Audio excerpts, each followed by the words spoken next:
गोड़ लगतनी समाचार बटुए बक्सर से बड़ा खबर आ रहल बटुए। अगर रामनवमी में बाजल डीजे तो जेल में करे के पड़ी बीजे। खबर का बटुए सब बताई भोजपुरिया समाचार।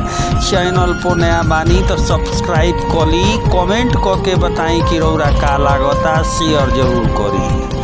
अभी 3 दिन भइल शाहाबाद रेंज के डीआईजी साहब के बक्सर में आगमन। यह आगमन के मुख्य उद्देश्य रहल हटुए रामनवमी आ माहे रमजान के जिला में शांतिपूर्ण ढंग से संपन्न करावल जाओ। एकरा खातिर प्रशासन आला अधिकारी कमर कस लेले बालो। कौनो भी तरीका से शांतिपूर्ण ढंग से पर्व त्योहार के संपन्न करावे खातिर प्रशासन भी जी तोड़ मेहनत कर रहल बटुए। जी हाँ, डीजे बजावे वाला आ फूहर गाना सुनावे वाला लोग चेती जास। अब की पारी प्रशासन छोड़े नइखे जात। आ डीजे बजाहू के बाद तो कम मध्यम आवाज में अगर टाट है आवाज भइल तो बुझ ली कि प्रशासन रौरा के ठेठवा दीही आ ललकी कोठरी में फेंका दीही। एकरा के लेके जिला के हर थाना में बैठक कइल गइल। बक्सर में थानेदार मालाकार के नेतृत्व में ई बैठक के आयोजन कइल गइल। थानेदार सीधा कहनी कि यह रामनवमी पे अगर बाजल डीजे तो वो लोग जवन बजई हैं डीजे यह साल रामनवमी आ माहे रमजान में जेले में करे के पड़ी बीजे।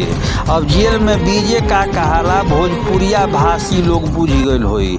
बीजे माने पारन उठावल, जेल के अंदरे पारन उठावे के पड़ी। अगर डीजे बजैनी तो फूहर गीत बजैनी तो भीतरे जाए के पड़ी। एकरा खातिर अभी लगले सुनिया कि डीआईजी साहब कहले बानी कि 107 के कार्रवाई लगभग 2000 लोग पे कइल बा। ई 107 के कार्रवाई का हो इहो तनी जान ली। 107 के कार्रवाई हटुए कि ऐसा लोग जेकरा पो हर थाना क्षेत्र पूरे जिला के बात बतावल जा रहल बा।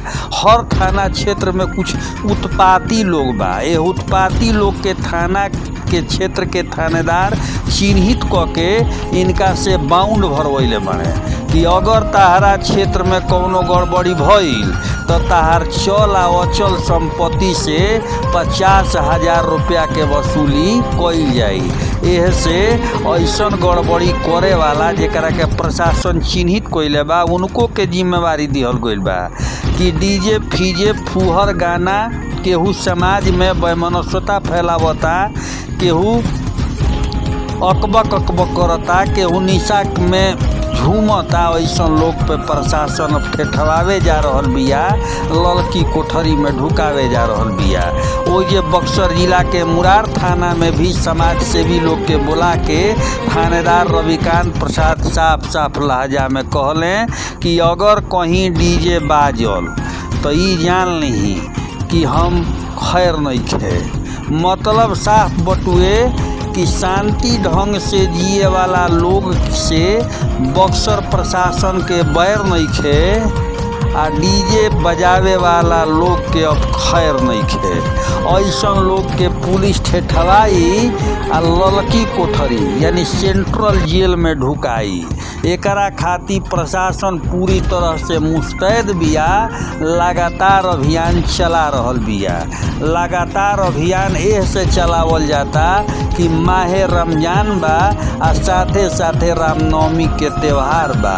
एकरा के देखत 2000 से ऊपर लोग को 107 के कार्रवाई आ सभ्य लोग समाज के शिक्षित लोग के बुला के कहा गइल आ जिम्मेवारी थाना के माध्यम से सौंपा गइल कि अगर डीजे बाजल तो चल जाए के बाद जेल के अंदर बीजे करे। ऐसे सचेत होई आ डीजे फीजे मत बजाई, अश्लील गाना मत बजाई, शांति से पर्व मनाई, बम करी मौज मनाई। भोजपुरिया समाचार भी निहोरा करता कि शांति से रही आ शांति से लोग के रहे दी। दबा के शेयर करी, कमेंट करी। बहुत बहुत धन्यवाद।